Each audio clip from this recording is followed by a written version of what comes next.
Abusia ya mama jua mama kwa bebra so mamuni ya maudo biso nsamo ya popo na nwumre ye bani e de babeso mo ensam ne doso na poso eni oso for hwe Ghana ngomasu awon nsam so e de atodwa se ade no a headmaster no a wadi nkwada no wo musika no aye no asotwe kese empedifo e de bema no na exams troni mu nsam na nwumre nkontabo bi ene machireba na NDC mrasojafo ne de atodwa se Bank of Ghana pene kwanjefa woda no so mpere to mpere no a abros wone de nkwawiye no lord na dwuma eto ho wani a wotwi abobo ya ene aprosifo esewani ensa ka kire wo na osofo hwe dwuma ye ne apade won sensem so de atugya se wono de obeka chairman mpani da John Dramani mama se nsem a wo kekanifa sagleme housing project no kribia enim Ghana Revenue Authority mpanifo kan asem bia kire nsem trofo ni wiase nyina na omosesen a chechefo mo kira de wo ye teacher training colleges ahodo no so mo de mo da so gyina mu a wo mo chese emfa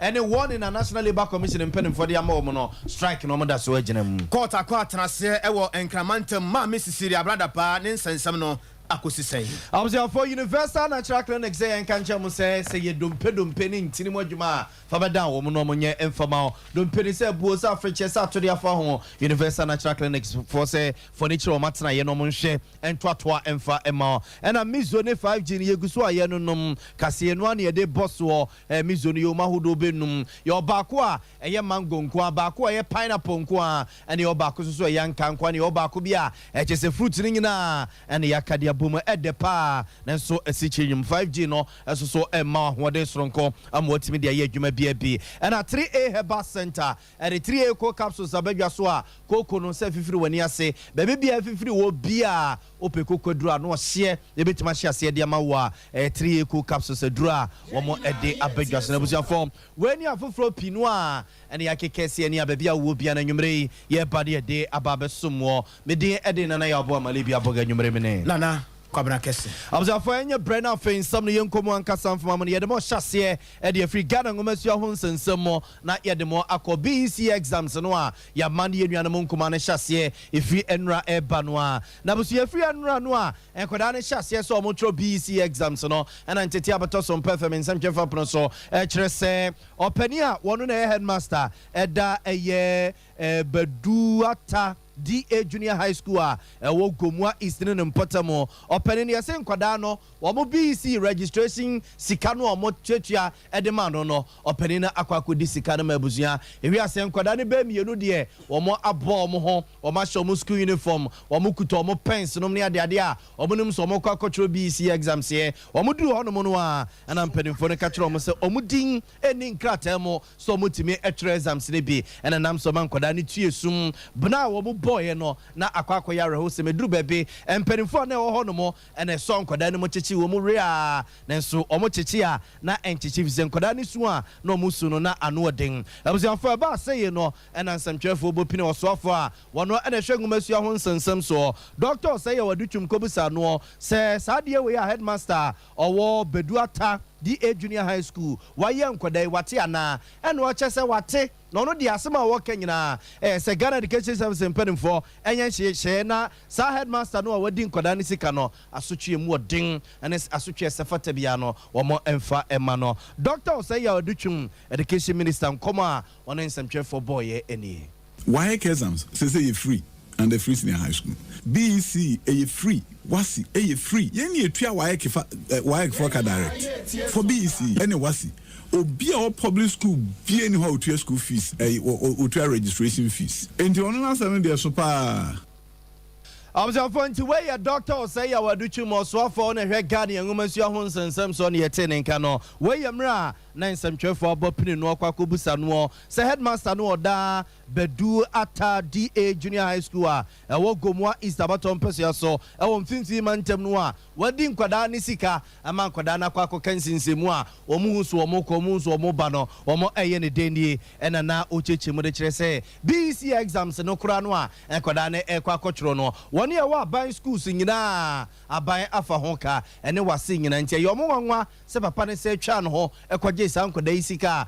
no koraa so ɔkɔkɔgye yɛ no wɔn register nkɔda no mɛnɛ nkɔda no akɔ keka nsensɛmu saa no na busuafoɔ no akyire ɛne ɛbɔpini wayɛ kempanimfoɔ ɛne ɔmo kokodi nkɔmmɔ kɔbusa wo nom sɛ sɛdeɛ yɛba bɛhyɛ nsɔwɛ no ase yɛteteyɛ sɛ aban de wɔn mu ka na nyakopɔn koraa mfa kwa mu a wɔahwɛ yɛ nsɔhwɛ no nkɔda ne ntimi ntwɔ no sɛsi aban atuatua ka no anaa ɔpɛne John Kapi ɛna ɛhwɛ ne amansa di nkɔmmɔ ɛma West Africa Examination Council a ɛtwa ne tia frɔ ɔmo sɛ wayɛ kene ɔkyerɛ sɛ ɛka ne deɛ bi da so wɔ mu na kyɛ sɛ ne aka ne dɔɔso ama nyame ampata kora na nkɔda ne kyerɛkyerɛ exams ne wie a mark ne kora bɛɛ den ɛfisɛ sika a wɔsɛ wayekefoɔ ɛde ma wɔn mu ɔmbɛ make saa nsɔhwɛ no bɛsi na aban fama wo nom nti nsɔhwɛ ne deɛ nkɔda ne twerɛ abea ma ɔmo kakra a ɔmo ɛde aprinte nkrataa no ɛde ma nkɔda ne kɔ akɔtwerɛ deɛ na ɔmo twerɛ wie a sika a wɔsɛ ɔmo tua ɛde ma wɔn ne ɛbɛ make no ɛno na akɔ akɔyɛ biribi ɔpɛne John Kapi. For the past 2 years, yes, we've experienced this. We've had to go back and forth. We are promised monies and then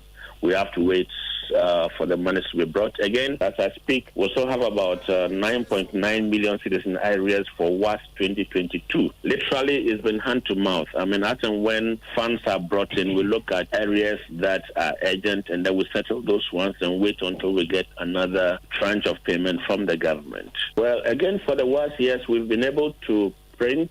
We are still in the process of printing some of the papers. We would be able to conduct the exam, but then the processes that will go on from there would require some further funds from the government.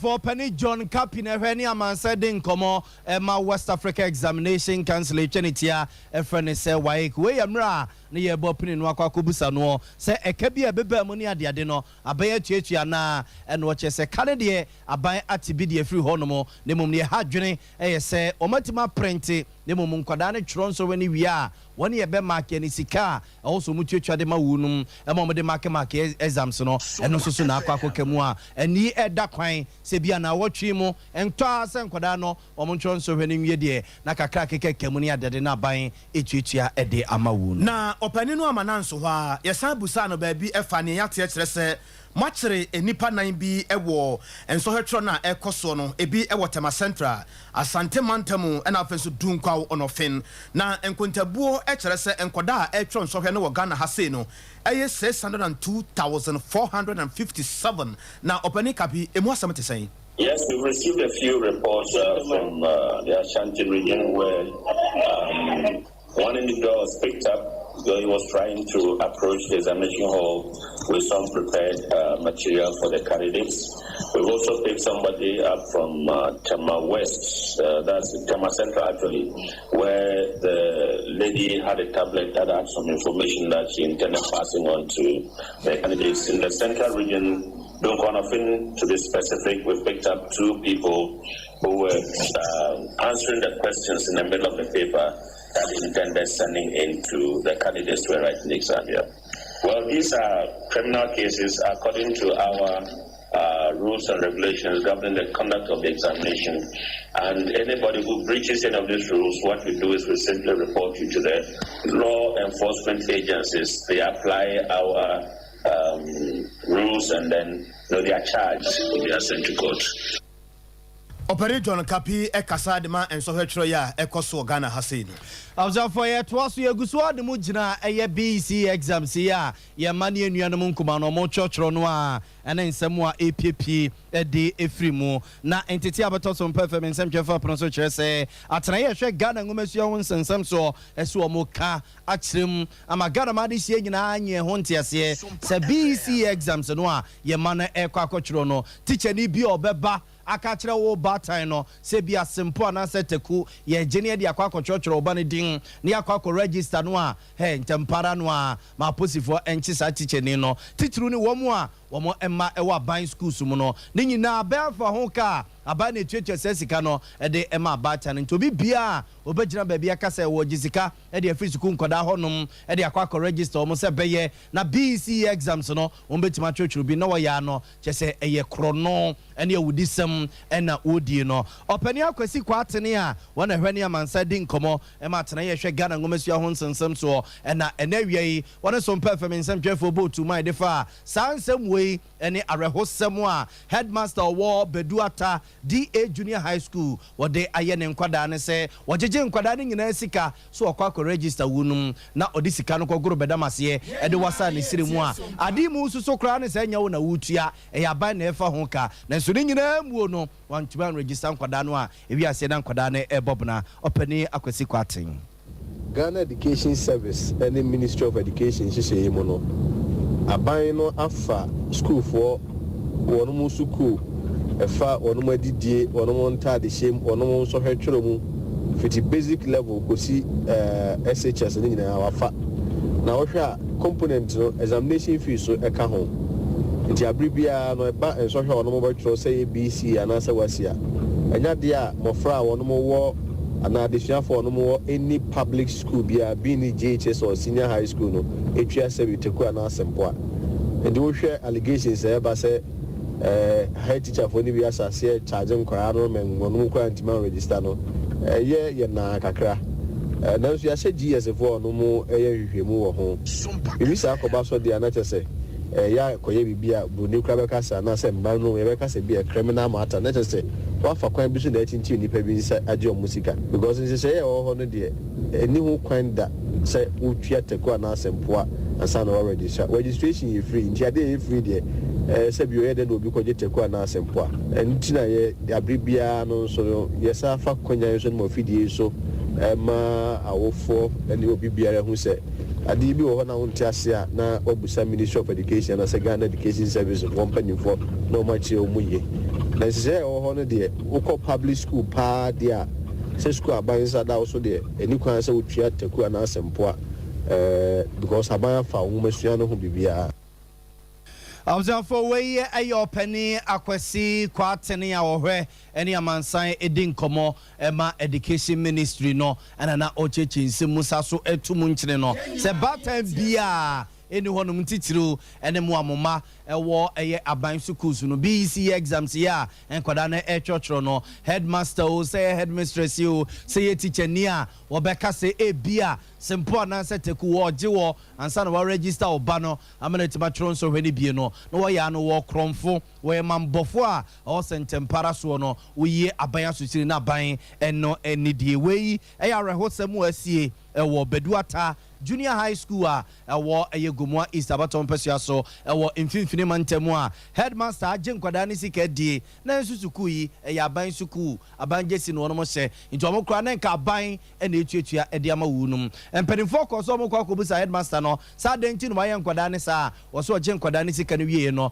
na ne bag ba ko yare na wo yare na chezu nika preda ne butum na ode sika no kutua wo hospital bills no ne ade ade abusuya sebi ye die kire ebi frato bia no yemfa enkamemo abusuya yanko yanim wo ensamfoforo emu yedi kan akyerɛkyerɛ mu de akyerɛ mu de ɛkɔso ɛwɔ Santimantan Kropon Kumasi mu Kumasi Metropolitan Assembly ne yenuanom ya wotwi Prague ahon sensam no de wiase ne Ghana fo nyina atibi na wakenkan bi wahwɛ bi nso pa yɛbɛti ase yɛnti ase yɛbɛyɛ adwuma yɛnya adwuma mamonya adwuma no nkopie ha yɛbɛyɛ na ne yɛbɛda dide ne adeade a ya kyerɛ sɛ atikura sɛ aposifo kura ene saa pragiafo nsensem ano posifo no bi kura eprepra ewo mu ne ade na kyerɛ sɛ nsɛm no kwakwa yɛ bebree yɛnua afia konadu ena yɛ kasamafo de Kumasi Metropolitan Assembly ne kyerɛ sɛ asɛm no de na ayere yie pa na National Secretary de ma Pragia Riders ɛyɛ Dawuda Amidu Amandago yɛne no edi nkɔmɔ kakra me ebusa ne sɛ ne yɛ aten ɛde yɛ pa na ɛkɔ so saa no and some of the trade union at the Premier Assembly Hall. The meeting ended with that we the leaders should go and engage our members for them to agree for the decision of the KMA to happen, so that later we can write them a formal letter laying our complaints for them to take it to the appropriate authority, for them to judge and find a way out if they can help us reduce the boundaries or the limitations. So we agreed that yes, from Thursday we'll come and consult our members so that yesterday being Monday, we could come to the KMA and give them the feedback. So yesterday we were there and we had the information that the KMA are out with their numbers again to effect the restrictions. So they were able to arrest 40 up to 50 motorists. And members of the Praja riders came out with their numbers to protest against the arrest. So they started the whole show at Additional Market, that is the Racecourse Johnson. Then from there, arrested yesterday. Our members proceeded from Racecourse Johnson to KMB to demand, the release of their motor. So there was this kind of chaos that occurred there. Then they were able to arrest. I don't have the exact figure, but we have 9 to 12 of our members and they are in police custody. Then we also had information that about 6 police were injured. So this morning we made a follow-up to the police station. They couldn't tell us the exact court they took our people to. But later we had the information that they took them to a worker from court. And the court, gave them 1 week remand that they should go and come back in 1 week time. So we are pleading on government to, as a matter of agency, intervene to help us solve this problem because this is the only means currently for the youth that we are in for our daily bread. National Secretary of Praja. We a National Secretary de ma Pragia Riders, Era Dauda Amidu Amandago. Kwame Redu, Eradi Asum de Encounter. Encounter Kwamna. Na apom te saying. Nyankopɔn adom ho yɛ paa. Ɛboɔ no ne nnua no bi kan wana. Kwamna yɛhwɛ ho yie sɛ wɔn tie so asɛm edwuma deɛ ahwɛ no mu. Ɛdeɛ paa na ɛkɔ so na deɛ so na yɛtetie. Kwamna wɔn tie so sɛ de wɔdi kan bom ntonsa no ɛbɛ bosome ne na wɔtwe ne ntɛmu deɛ Pragia twifoɔ a wɔn nam asantema ntɛmu deɛ wɔn tie deɛ ɛkɔ so a ɛnam so ma KMA ahyɛ wɔn mo kyinkyinkyina sɛ mmea ahodoɔ bi wɔ hɔ nom a ɛnni sɛ wɔn de wɔn Pragia no etwi na wɔn de kɔ hɔ nom na ɛnum na mente me ho ase mente mu ase a n'ano na wɔtwe etwa mu deɛ na te sɛ ano ɔden efi so anora abaato akɔpem kegyekye deɛ wɔn a wɔwɔ no deɛ na te sɛ wɔn aso wɔn mɛ mente me ho ase nkoa didi mu ama nnura nso so asɛm kure yɛ san pagyae ɛbra a KMA mpo ɛkɔhyia a ɔmo mpanifoɔ ɛwɔ aprampɛ asɛm hɔ ɛkyi de hyehyɛ kure yɛ ɛde ma wɔn a ne nka ɛsɛ ɔmo di so no ɛno ade na edu twam na ne nyinaa mu no mente mu ase ɛba a wɔn so ɛwɔ kegyekye kwan yi so ha no deɛ kɔba nyinaa no sɛ ɔmo nkurɔfoɔ no kyerɛ mu sɛ akɔba ne sɛ di a ɛhin fɛ na ɔmo kɔ akɔdi die sɛ ansɛ beebi ɔmo yɛ adwuma kɔ no a ɛna KMA sɛ mo ɔmo nkɔ no ɛbɛboa ma ɔmo tumi nyɛ aduane di no ɛno ɛnam so ɛma bla KMA foɔ ɛsɔre mmɔnten sɛ ɔbɛka yɛ ɛno anɔpa me gyingyini mu no mebɔ amanneɛ sɛ anɔpa no mu deɛ na KMA foɔ ntinsi abɔnten ɛmɛka sɛ wɔn a wɔretwi Pragia no nyinaa no ebi a ɔmo nyae anaasɛ nhyehyɛ de ma wɔn no wɔn agya edi so anaasɛ wɔn anya ani so ɛma me bɔ mu ntonsa sɛ na ɛnu akyire no efiri bɛɛ nɔnwɔtwe kɔ nɔnko no mu no ɛna Pragiafoɔ no wɔn da so yɛ adwuma no KMA ti sɛ abɔnten sɛ asɛm no ɛyɛ ayɛ asoɔden ama wɔn ani ti no ɛkwan bi wɔn bɛtu ho anamɔn ɛnam so ɛma Pragiafoɔ no KMAfoɔ akɛntɛnmuafoɔ no ɛkyekyere wɔn Pragia no bi dodoɔ na ɛde kɔ wɔn aso ɛyɛ ɛwɔ wɔn ɔfisi hɔ no na nu ɛna mmerantewa no akyire mu kyerɛ sɛ ɛnyɛ adeɛ wɔn bɛte ase na wɔn di akyire akɔ akɔgye wɔn Pragia ahodoɔ no nyinaa na ɛhɔ na ɛkɔfa a owie ne kɛseɛ baayɛ a ɛnam so ma apolisifoɔ no wɔn ne wɔn de yam so wɔ hɔ nom a na nya asɛm ketewa mi kɛseɛ apolisifoɔ emu bɛyɛ nsia a wɔn ho ɛkeka kakrakra saa abiri mu nyinaa ɛkɔgye ayɔhwɛ na ɛnum no ɛna yɛ wɔn frɛ reinforcement ɛma mpanyinfoɔ a wɔn nkɛntiniwa no ɛdɔɔso mmekyerɛ sogyafoɔ no ɛma wɔn baa mu a deɛ kɔyɛ no na yɛ sɛ ɛsi yɛkyekyere saa Pragiafoɔ no mi kɛseɛ nnipa mu bɛyɛ 12 ɛna wɔn nsa kan wɔn mu a ɛnɛ wɔn de wɔn nyinaa akɔ kuropɔn circuit court ɛkɔtwa na awɔtwe ɛde ato wɔn mo sɛ wɔn nkɔkɔda adapɔmpulo akyi na awɔtwe akyi no wɔn asan ba abɛtie deɛ agye ade bɛsan aka akyerɛ wɔn sɛ asoɔden yɛyɛ a wɔn di prɛsɛ no nyinaa de brɛ polisifoɔ no ne nyinaa ɛyɛ mmara ebusuo ɛne mmarato ne nti no na meyɛ adom a na awɔtwe sɛ nnɛ wɔn nsa mmara na wɔn mɛhwɛ wɔn nkurɔfoɔ nti mi kɛseɛ deɛ yɛde nipa 12 a yɛkyekyere wɔn sɛ Pragia ɛkafoɔ no a wɔn edi saa nyambransi mu a polisifoɔ nsɛsɛ wɔn mu no yɛde wɔn kɔ akuropɔn court ɛkɔtwa na awɔtwe ato wɔn so a saa abiri wɔn kɔda adabaapu akyi ntumi nea yɛhwɛ sɛ na awɔtwe a yɛbɛsi mu no deɛ ɛbɛsi ɛne mpo efi kyina kɔ no deɛ wɔn nso bɛtumi ayɛ ɛde afa ho ɛwɔ asantuma nti kumasi amɔnten bra KMA ahyɛ wɔn sɛ ɔmo nyai baabi a ɛni sɛ ɔmo de ɔmo hyɛn no ɛkɔ asoɔden ti ɛde ɔmo kɔ wie sei. Kwame sɛ wode w'ani to fam di na wohwɛ adwuma no apragea ne yɛ no a baabi a yɛka asɛm a ɔmo nduru no wohwɛ a ɔmo ba anaasɛ asoɔden kakra wɔ mu. Kɔdɔ ɛno anɔpa no ɔmo sɛ medi ka bɔ ɔmo to sɛ anɔpa no kɔne nam adum afi bantuma mpɔkyɛmu menhunu baabi a mankɔ a ɛkyerɛ sɛ na prageafoɔ no ɔmo ama na gye sɛ adwuma no deɛ mentemu ho ase na ɔmo ka deɛ ɛnoa na ɔmo da so gyina mu asɛ ɔmo bɛyɛ adwuma no ɛno mu na keme ɛsɔre bɛgyina yɛ a ɛkɔfa awi no ba nti asoɔden no deɛ na ɛkama yɛ sɛ deɛ ɔmo nti ɔmo ho ase sɛ baabi a yɛsi mu ɔmo nkɔ no ɔmo bɛkɔ no ɛnoa na ɔmo gu so a na ɔmo yɛ ho adwuma. O ɛne adwuma Kwame Redo.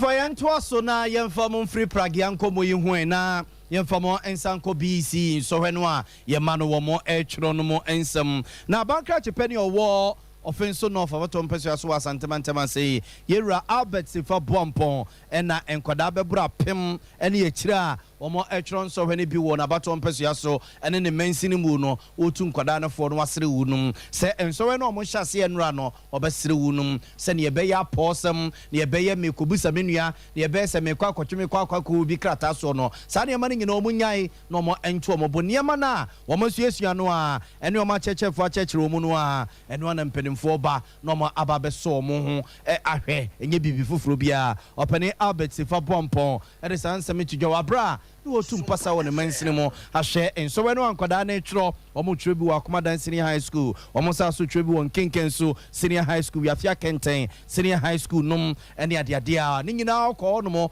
ɛkɔhyɛ nkwadaa no nkuran sere wo nom sɛ apɔ sɛm deɛ hwɛ no ɔmo amfa ɔmo ani ankwa nkosi ho koraa nkwadaa twerɛ BC exams nyinaa good luck dabɔ mpa yɛ so amɔ mpa na ɛnyɛ mpa yɛ no nko a mehunu sɛ atikyafoɔ a wɔn ofin so north wɔn abɔ mmɔden paa pepɛ nkwalaa no so yie paa ɛne nti menim sɛ ɛbɛyɛ nkunie nti mehyɛ nkwalaa no nyinaa nkuran sɛ mo obiara nsuro obiara mo ɔn deɛ ɔntwerɛ exams no sɛ deɛ ɔso ɔtwerɛ ɛnna mefa akɔnya so ama nkwalaa no nyinaa so ahunu sɛ questions na wɔn ansa ɛnna akosi feeda no ɛnna questions biara nwanwa ɛyɛ deɛ wɔn teachers ɛne wɔn ayɛ ne biara similar ones the only thing is that this time ɛde wɔn aba neutral place ɛna wɔn ansa nti akwadaa bi a wɔte menka ahyɛ no nkuran sɛ wɔn bibi na ɔnkɔ so prepare na wɔn nya chance biara wɔn awie pipa yi a wɔn ɛkɔyɛ foforɔ no wɔn mfa nkɔyɛ nkɔmɔdie wɔn kɔ kurom na wɔn kɔ didi agorɔ ne ade wɔn nyɛ revision because this time the following day wɔn kɔ trip another paper any revision biara a wɔbɛyɛ no ɛno etimi ma additional 1 mark bi wɔ baabi ti this time round ɛmma obiara ni agorɔ na mɛfa akɔnya nso so sɛ subsequently nkwalaa na bi a ɛyi ase na ɔmo nam baabi ani so ɔmo nam na ɔmo nenam obi a ɔkɔ school deɛ o focus ne sɛ o time bi a obinya no ɔwɔ sɛ ɔde kɔ sua adeɛ na megyiri sɛ Nyankopɔn adom biribiara bɛyɛ kama there shouldn't be any fear. Abzanfo we ɛyɛ Bankra Chipeni ɔwɔ offense no for baton pɛsua so asantema sɛ honorable Albert Sifa Boampɔn yɛte ne nkɛne no akyire ɔpɛni ɔhyɛ ngumasua so ɛwɔ offense no ofre ne mpɔtamu yɛwura Martin Adofodwo so ɛsrɛ akyɛkyɛfo no a wɔn kɔ akɔhwɛ nkwadaa no so sɛ vigilators no so wɔn so wɔn nto wɔn bo kakra apopo ne wɔn ani no wɔn bɛhaha no ɛyɛ a wɔn nto wɔn bo kakra wɔn hunu sɛ wɔn nuanom nkuma ɛne wɔn mma ɛna ɛtwerɛ nso wɔ ne sɛ nso ɔmbɛ wɔn adwene sɛ asi ekɔ akɔpopo yɛni akɔ akɔhuri no nkwadaa no wabra ɛmfa so papa bi ɛmfiri soro ma yɛhyɛda yɛ special programs council mufra no ɛne ɔmo parents ɛfa nso hwɛ etwerɛ ho ɛne ɔmo school selection nyinaa nti nisa fi wei sɛ deɛ mɛdi a ɛde gu akwan mu no ɛbɛboa ama result no ɛyɛ improve last year kura ne nyɛ bad sɛ wohwɛ a about 97% ɛde nyɛ school kɔɛ 97% ba yɛn ne yɛde sɛ saa ne yɛpɛ quality wise ɛne yɛn ne yɛde pɛ 30 ba yɛka ɔmo kɔ school no deɛ a ma 97 which is aban ne botaeɛ no ɛno no sɛ mmɔfra no bebree betumi akɔsu okutu ebe wɔn mo sɛ ɔmo ankasa no yɛatete wɔn yɛama ɔmo mmara yɛbɛsrɛ sɛ ɔmo sɛdeɛ yɛaka kyerɛ ɔmo sɛ ɔmo nyɛ no nyɛ ne saa one ma ɔmo nhunahuna mmɔfra no yɛsɛ ɔmo nkɔhɛ nsɔhwɛ no so na ɛma nsɔhwɛ no ɛnya asomdwie ma ɔmo nhunahuna mmɔfra no ɛna afei soso no ma ɔmo ɛnyɛ adeɛ bi a ɛbɛma mmɔfra no nsɔhwɛ no sɛ bɛyɛ akɔ akɔtwam nti no omo emmam yes the be so hetro e be yasomdwe mu mo fra mo timi atro apase Openi Martin Adolfo Joye Penny Conche for the nature offense no for bottom person and Potemua or Shagumesian so Yenuanum Kuman BC exams no or more etrono and was stretch a chef for no more Korean Kodano so no ye from vigilators no so Muntiti Briki Kakra no Muntuam Bunyan Kodano Abotrepa. I was say Koyanimu and some for Emu. Ghana Revenue Authority and Penny for and Ghana for 18 commodity can't tell you now so that I say Yamaya Dumo Aquasia ye dear Nimui. Ena EPN no starte games ahodo nyina so bekoso ewo wiase afa na nyina ene ade se wutwa bet na se wudi nko ade a aban the style bi ba kire se wusika yi a wanya no oba ba gibi ewom na commissioner edema Ghana Revenue Authority ne se ya gigi sika no ewo fie opani ya wodi animu Edward Jamra ena wo ka che Ghana ne wiase nyina kire se nyame ya adom na se wunya hye na edi nko ade a ene ato. Expected revenue from this initiative. This initiative is coming as part of the amendment to the Income Tax Act. So with the Income Tax Act, we have the gaming, the GGR, the withholding tax on the gross gaming. We have amendment to the Individual Income Tax Act, Individual Income Tax Bracket. We have amendment also to the capital gains, and with all put together, we are expecting over 1.2 billion cedis. That is the expected revenue from it. This is the initial stage of this policy, and going forward, the expected revenue is very high, and I'm sure after the first year we will see the full potential, which is in a range of 3 billion. But we are not there yet. For the first year, we are dealing below around 1 billion. Then there is this element of withholding tax on lottery. So what we need to note is that going forward, if you win any form of lottery, as has been defined, let the whole world know that withholding tax of 10% will be deducted and paid to the Ghana Revenue Authority. The stakers are required to note. Operators are also required to comply. If they fail to comply, the sanctions, as we have discussed, will be applied. Sahine ewo Ghana Revenue Authority ne fa ye hwese sika no ye bagigi ne fie no betima aboabo no natimi akona nimu owura Edward Jamra ya demo ko NDC amanjuku na tena ye na NDC mrasebejafo no na womo ede HSA one in kese ma openia odo my Ghana sika krabia Batime Bank of Ghana no se so mpere no abroso a bosome and I say, I watch me and say, Chidie, or say, Odin Juma, Etuan, Monse Penekwan Chefwa, although my God is Sika Krabi about Time Bank of Ghana. No, Yera Kesa Lato Forsena, what that Edom Kumana no, as I say, I'm Raspi, or one Raspi, Fima this year, a war a Jumaku and Yen Sima Baton Persia so, and Odi NDC, Raspi Phonenim, or Mujume Debi or Maturin say, moment of truth wa, a Brano, Ghana Madishia, and then some Chefu to my Kakra, and now all Kasawas, yes, and Anwada, and Kontabua, Bank of Ghana for Bebuya, or more editor Ghana for him, so Maboka, bear 60.8 billion Ghana cedis neka, one of my boss, yet to one, yet to one more show almost Yenya Bibian Sim Fanchi Uno, or more in this Masuja for a catcher Bank of Ghana Penimpa. Dr. Ernest Atokwame Addison say, some Pereton Perenoa, a bros one watching me and say, or no, and then a pound for deputies running in and for my human tour, Manesa, one more in this Masuja for no, a bedi domonim, among yetre ede etia unum honorable Kesel Atofos in Samoa or the Tuja any fellow countrymen and women, let me assure you that very soon Ghanaians will be made to pay for Bank of Ghana recapitalization levy, a tax to recapitalize the Bank of Ghana. So as we speak, because the central bank has collapsed virtually. It is, however, our position that we have so recklessly, the government of Ghana has so recklessly mismanaged the central bank and brought it to its knees and cannot remain at the helm of affairs of the bank without being held accountable. Those who have led this reckless and criminal conduct unleash economic hardship and financial distress on the suffering people of Ghana must be held accountable on this particular action. In fact, impunity of the highest order can no longer be tolerated by the suffering masses of Ghanaians. We must not allow this dangerous precedent to be set for future leaders. In this regard, we in the NDC call for the immediate resignation of the governor of the central bank and his deputies within 21 days from today. We are resolved to embark on popular action to occupy the central bank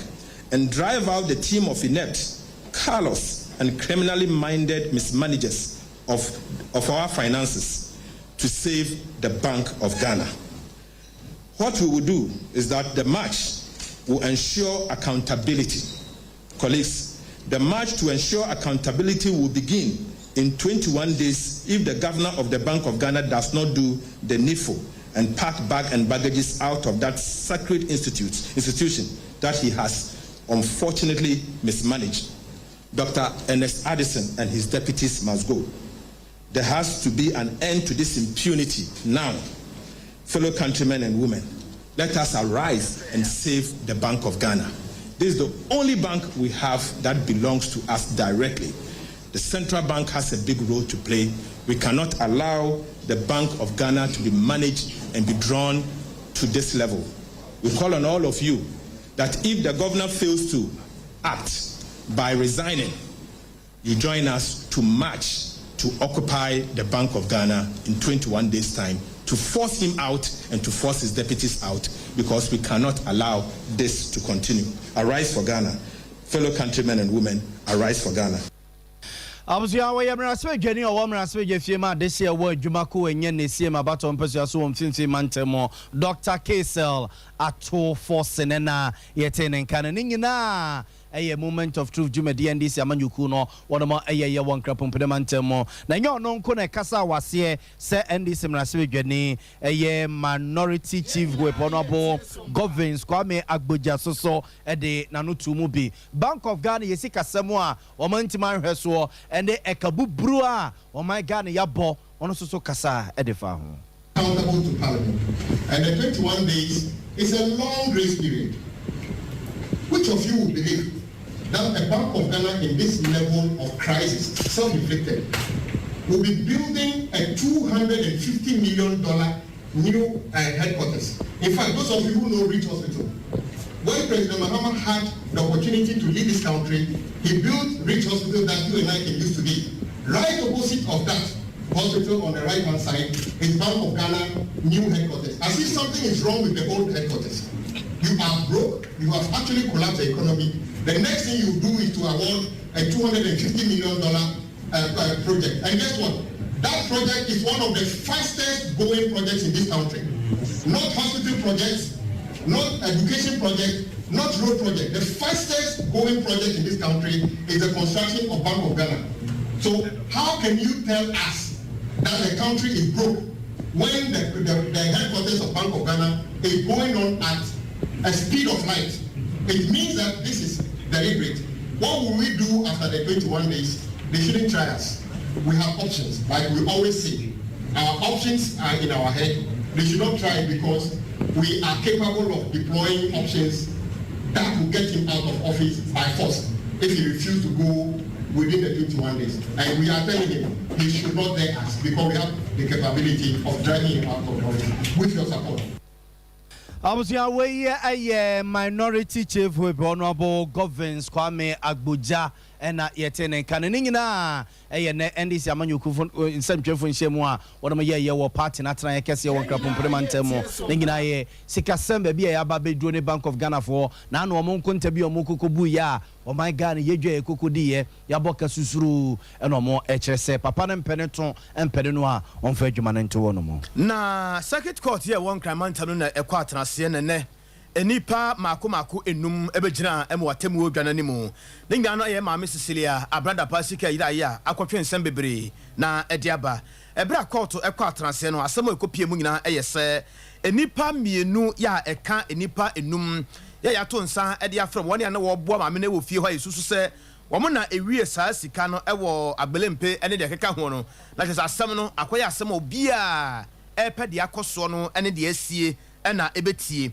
na no mo no e na ensam no otwetwe ya e wo court honom no de beto dwa ene se enipa mienu de wo ya ade a enkoda enum wo mu nufo ya kyesa enkoda pete etutu wo mu nufo ano ne sa ye nti court no age 1 million Ghana cedis ya wodo tu won tito se ampa wono ene ye de to so na yema omu bail ampa matima tua sika no ama yema omu bail na eble ma omu bail ni wie ye no mlanimfo ye otwitwa ede je sa nipa mienu ya enkoda peche etwa onufo ano no one santwerefo edi nkomo. Their pleas have not been taken, and prosecution opposed the bail application, given the reason that they have not finished with their investigation and they are still ongoing, carrying on investigations. So, in respect, however, the court granted A2 and A5 because they are lactating mothers. The court admitted them to a bail to the sum of 1 million Ghana cedis with 3 sureties to be justified, and the court further ordered that we filed a formal application for bail to be moved on the 22nd. I'm representing A5, A6, and A7. I was away a emranimini ya utwaje ye nuano mienu ya panifo ne bambofo hunu se ensamo ekoso no mo bom no na court no guso ya ensam die no ekoso. Francis Asenso Boache ye oswafo ho adwuma ye ne adansie ho nsensem so na odi atodwa se ensam a enne mampeni da John Dramani Mahama beka ye de fa Segleme housing project no a mampeni na nado danko akufo na ban atuna jejemu a wono mo chese o mo kwakosi national affordable housing project foforo e opokuase abonten so no woni aban na eya adwene a enye yi na mampeni da John Dramani Mahama ekra echire mu se ne nwanwa se MPP aban ejai Segleme housing project no egu honum na mum yese national cathedral de omani abre amna a wo mutu no wonkran kromfinsi ni mu no odwene ho amonte ase o mu firi etu amna no mfie bensie ni o muntu nwie da eno muguso wo mutu amna no a na kaso so o mabɔ amna no wo no enya asem ketu asaka no a aban ebo o national cathedral ho no odo mampani da John Dramani Mama fi se na komo de ko Segleme housing project no a se sabre se komo wie ama manfo titimu kura ena biem suso ye ne nwanwa se asa MPP aban abɔ o mutirimu pose wo mo de ade bia ono mampani da John Dramani Mama ne ho bom no enya de ombekɔ ho mpo ne mpese wono ma akwakɔ wiewie no nti na aban no ejai Segleme housing project na gu wono mo a omo de omani akire pokuase ekwakosi foforo e de gu wono mo no eno na Honorable Francis Asenso Boache minister ohwe adwuma ye ne adansie won sansam ekire mo se mampani da John Dramani Mama nsam na woka no nukura bia enim Segleme housing project na esi wono mo no sabaye na adwene se adan 1005 no a omansi anwie no so mo kɔ ho no makwakɔ wie a ombehia sika bebro be $100 million ansa no motimi dia kɔ ho akwakɔ wie ama manfo akwakɔ tenam na ode betutu pokuase de no ho a sese omo hia be $40 something million and omo de akwakɔ ye se adwuma no ye no kra no $40 something no adan abai betimi asi e wo honom e brobe 8,000 a omo hwe no mo kra se da chibie no e betimi akɔ nanim akwakɔ du be 14,000 enti nsamo a mampeni da John Dramani Mama eke kande no kra bia nimu a ensese Ghana fo yeso so no so kra Francis Asenso Boache bebie no ho a MPP aban ejina bebie akase program no anase project no ye nto so ntin say o ma panyini dada kan bibi sa ade na entwayi because they kan bibi asa na Segleme 2012 and aban NDC aban for jail loan in 200 million say ye di be sit down 5,000 housing units e was Segleme a 9,500 and yes as again 5,000 in the contract na 1,500 no crown you say bia na yes na they were at different stages of completion. Some were 90%, some were 10%, maybe foundation level. He ready for use. As at 2016, 2017, so 200 million. Now you are spending 98% of that 200 million. And they are 1,500 there. Or matimi esin. No non-change. Now ensure any project. I mean, the best chance say, we can use now 1,500 housing units. None of them was habitable. Just a bien wokrana nanka ye units and electricity and other basic amenity. Enti obekaya sa tama ehun ye no na me predecessor na wo ho a friend honorable Samuel Tachia here no on tiase because na buy my contract CNC 5,000 houses scan so no ya spend year na 1,500 houses per and a different strategy and yet the same thing. The same. Me by minister Mako Cote d'Ivoire, Mako Moro, Mako South Africa. I've studied the housing strategy in Nigeria and in Kenya. Says Sikana President Mahama Senka Yenfankoshe Isikarus Saglemi Matano. It will be very difficult for MPP government to convince Ghanaians to say project already carry 200 million akoshemo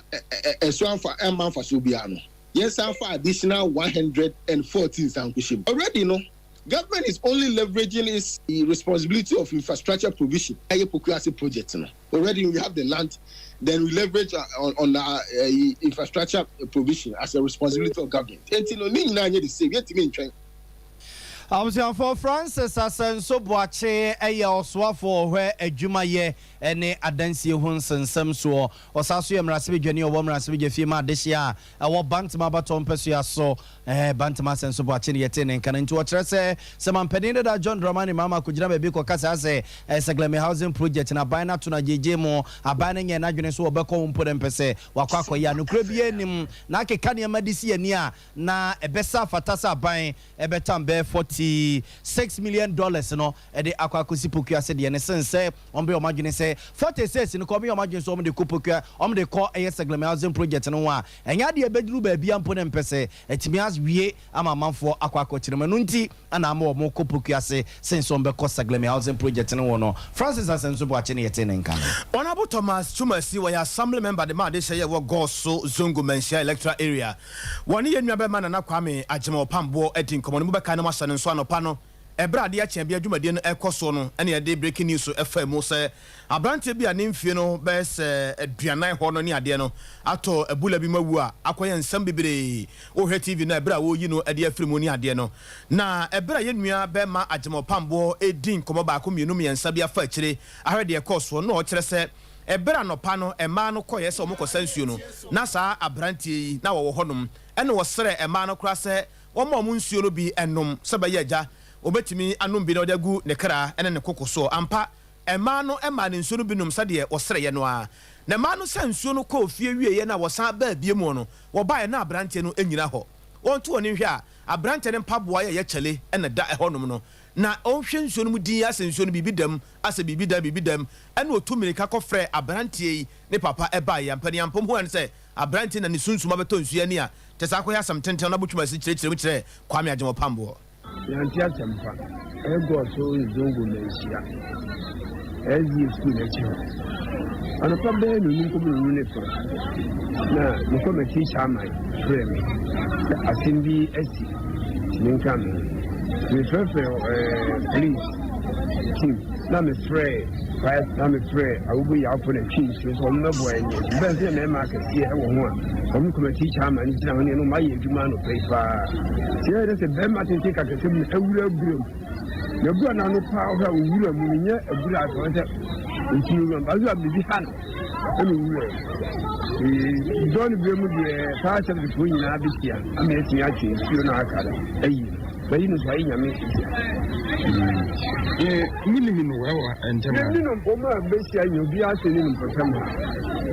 na yo man kra bi simo mu sensu no bi jo so kwiri bi ano tinkan sensu ko ba na so nti awu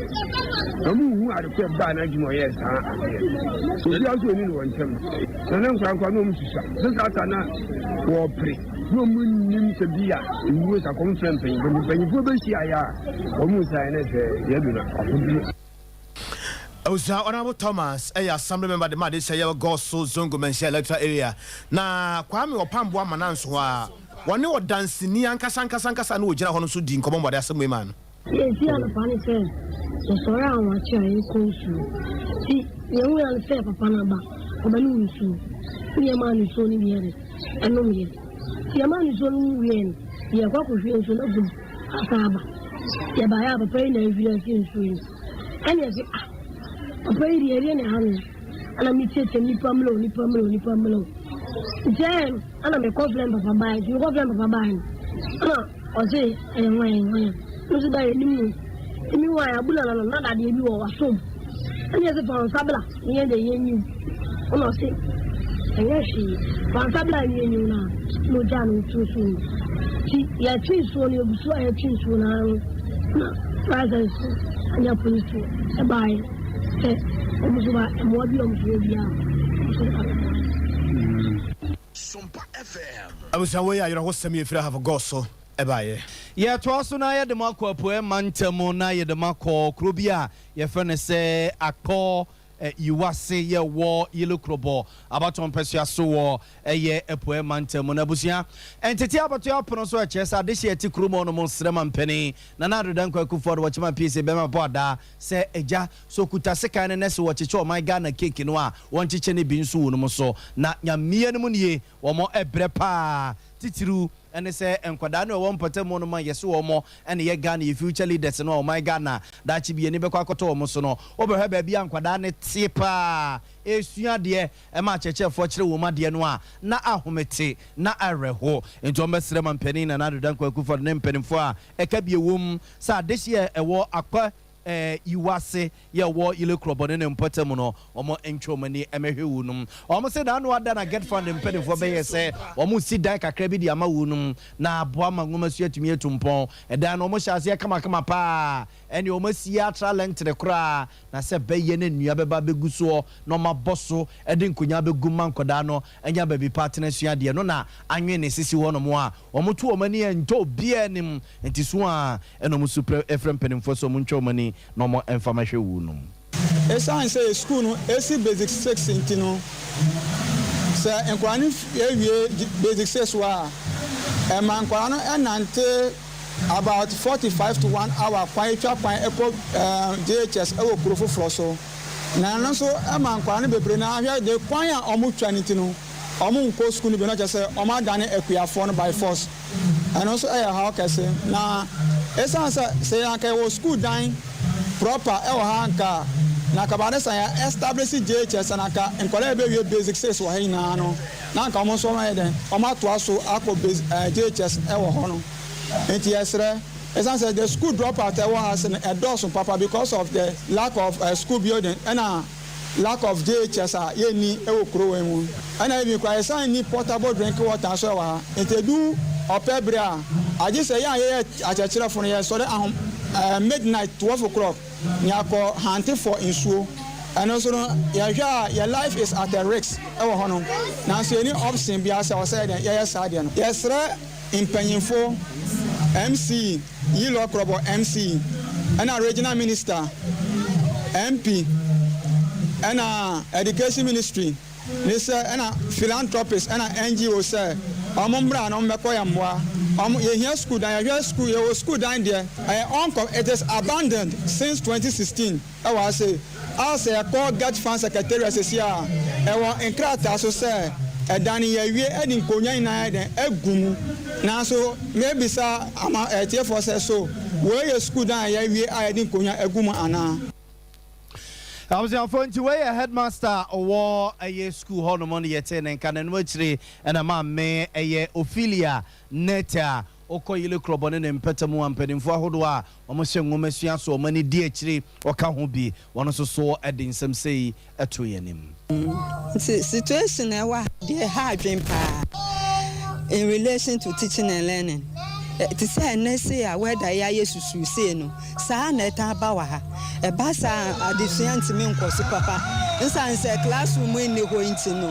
e ba sa wo say e pon kwala no because enua na se no musua de nti e be sere say won ma musem wo bi philanthropists government NGOs almost 6 school adan won ma ebetima boa bia USAMA primary school 8 years na so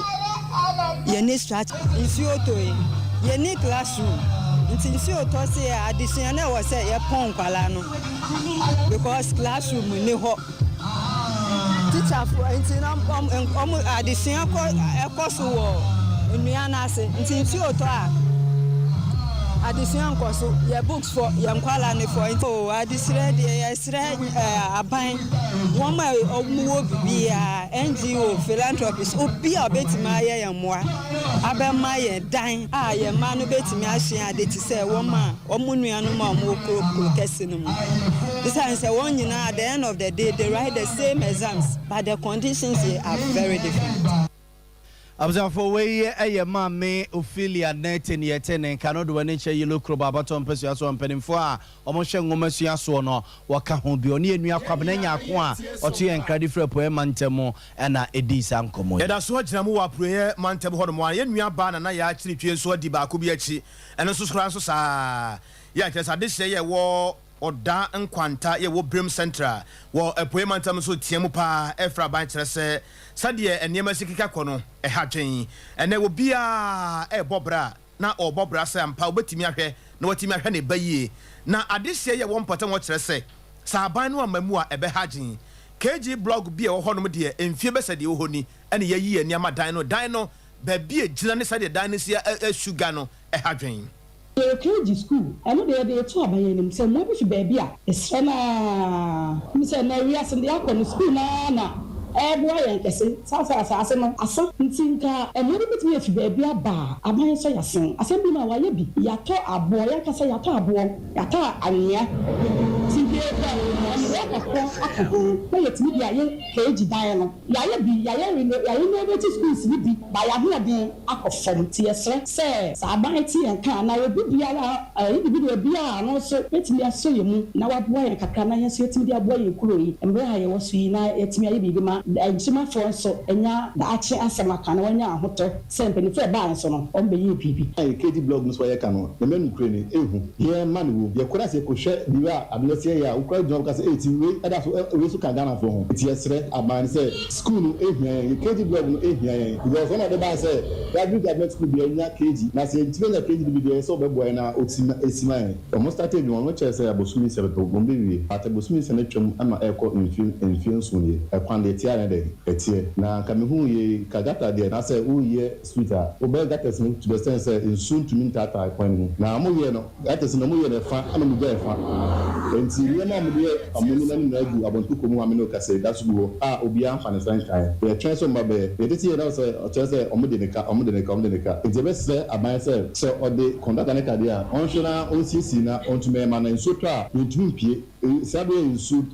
problem ne we ahomete ebi ni mena se nsoto a ntumi pie nti esra aban se paniche odan kwanta electoral area yeso ye kan omomoto aba ma aban no eba pa wa no ho te se gata se ya ye kan se no kre ye o how be brave wo ho enso ni yi fa nkrofo a wo se aduma no omotimi be wie ma yen na kakro ni emutse enso ye nya ne sa ye se beti ye se aban tu ya ne ka enso aduma no be ka che ye se 6 months time pepe wei eyade hye bi ye wo odan kwanta ye ka ho asem no wo Brim Central wo apoyamante enu abana na ya kiritwie ene nsebo nwene ma ye yeri asre ma Universal Natural Clinic osi en kanche mo se udompenu se bu sa afriche sa to de afa ho a abusuan fa bra ne ento ato amfa ma ho se mpo akwakonya accident wakwakonya nkwanhia ena dompenu bu pen usisi nom ukotodwe no ena namposo no chese ote ya wo mu a dompenu yesi yatoa de ama nso still a oti pains wo mu a ye kanfo Universal Natural Clinic de ama sefo ne kire ho no mo na dompenu mpedie yenye ho adwuma emfama ba ne ntirinum se oto asesa etwechewa sciatica ene so Universal Natural Clinic ye ho adwuma pa ena stroke no so de aye obia sa kan wato fom osori ensori obi so ode adura kan wo ama sese de asa woke kan won kakra na so de da so papa bia nche de nim no Universal Natural Clinic for sebra na yenhwe emfa emaum ye bebo ema dompe die ho adwuma nyina yahwe na yaye edi amonsasa bro weda na sesa se no a na nse wia no ntimi mmɔ no amanfo akademu ntimi mpie sasa bro furniture Universal Natural Clinic ne be ye ho adwuma edi ama wo mo atonsu S-line wo mo ebebu nsuo mu hono mo from 020 0158 272 020 0158 272 and a mizone 5G no yeguso aye no nom eno ne de bokase so na mizode o mahudo benum ye obako a yanka nko a baako so ye mango nko a baako ye abrobe nko a ene o baako ye kasa fruit ringina e de abom amano aye kama e de pa den so si kire nim ye mo bia empedin kokra mere wo bia timi num bi o ye wedding o ye party pronto bia se o pe drink ya o be serve mate wani mu a ye mizo ne ye kanfo de ama 5G ne de e ma energy soronko ama dwuma bia wo ye bia o de ahode soronko aye se dwuma no eno ene 5G no abusiafo o de wani e kire Sompa FM a obenya bi asesa e de akọ etu akọ akotone o frɛ number yi 0246 270221 ya no bedin komo 0246270221 ya no bedin komo 3A Herbal Center and the 3A co capsules abega so busuya koko no ni ayo bia koko ntide bia oposa wani koko ntide bia wo de pento wo di dochiri wasum sa koko ntide bia wo di omine mo de kon a abusuya for ko 3A co capsules nanom koko master no a e be hye koko na se de free ho no de amawo da bia no ani e ko da bia wo de wanu su ye otum koko na ye osano amani no nkatansa for ni ekire 3A Herbal Center and pharmacy shops ahudo ni nyina mu na kope 3A co capsules na bobo be ma koko no asiahye koko aja usisi ade koko nti ama ye mu atim no na nyina ebekọ odo ne che Colinac nom Dani Herbal Mr Herbal ni apidankia obenya bi atofre 0546 107107 0546 107107 na opedudu atu atone a ye ni ho enkomo so yanko yanimu e won sanfo from na ye call UCC suapon no mu e ya horse ahodo ye wo skum ho no pempi ya na o da bi o yisi ho na wode ya mamere ne amane kakra sade wo ba kwa menkroma suapon no ma dan ya wo taye no sabi pepepe ana ekoso na woni ya wa free sa hall honum akọ baby foforo mpo akọ bobra na asi won yie na wasan aba no e na wo ye sede bi sade ne emasitie no e wo so hwe na Atlantic Hall honum no wo so hwe na wo siesie ho yie pa sebe ye beboa adekire ene adesua nkora no benya baabi di wonti ato na watimi ada asoda ye papa na bokwan de ma sebe ye obetuma sua de e de akwakire na ebra ekuo yi ekoyi ye from Old Mariners Association opani ya wodi omanim ekoye owura Derek Jamfi ene one nsamtwerofo edi nkomo opani no asem mo kan ye nyina ayeteta wose ampa sebe ya plumbing pipes ahodo cement paint ahodo ene de wokwaja na bia so obetimi de ye hu ye ene ade a ne nyina ka ho bi ena omode ekoye na yentie sade osika nsem no school wa hanu ba Atlantic Hall ena mayenya penso a de wom sisi a se mi kan ye moto se nimdie bibia nso ye bia ye de kan ye no kwa foforo so ana so nko so sa moto ye edi achi e obibia eduma bia ana se ye bia ye mu se Atlantic Hall akwa ye na sa wo babra na ucha wani shi wachi na se obi ese enso ma wonu obi ekwawa ehun ya se enipa na o se enso ma na se obwa no obekọ no na de asida